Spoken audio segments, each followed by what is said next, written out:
Hey there, it's ShuckerPaddy here. We're talking to you today about my second oyster knife. This one is called the Malpeque blade. If I get to invent an oyster knife, I get to name it.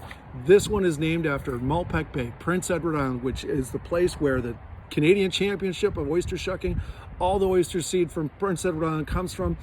Everything is, Prince Edward Island is inspired from Malpeque Bay when it comes to oyster.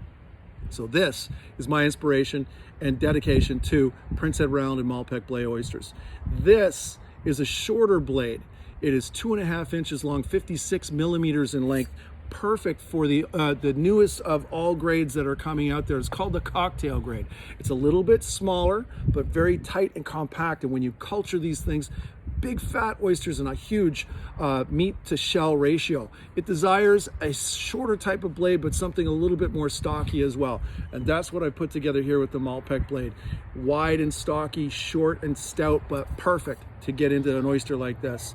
The notch blade is still there as with the original blade. It's the concept of where the oyster shell turns up. It separates the distance between the adductor muscle and the outer rim. The rim turns up and gets in the way with the steel. So I took the steel away in my design so you can come under and shuck that adductor muscle in one cut rather than 2 or 3 or 4.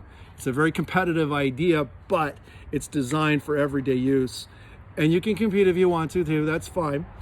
Pistol grip shape, ergodynamically thought of, fits in your hand like a glove, and it allows you to turn and torque open the oyster really easily with that 135-degree fulcrum. You can open an oyster with only 3 fingers of force. That's all it takes.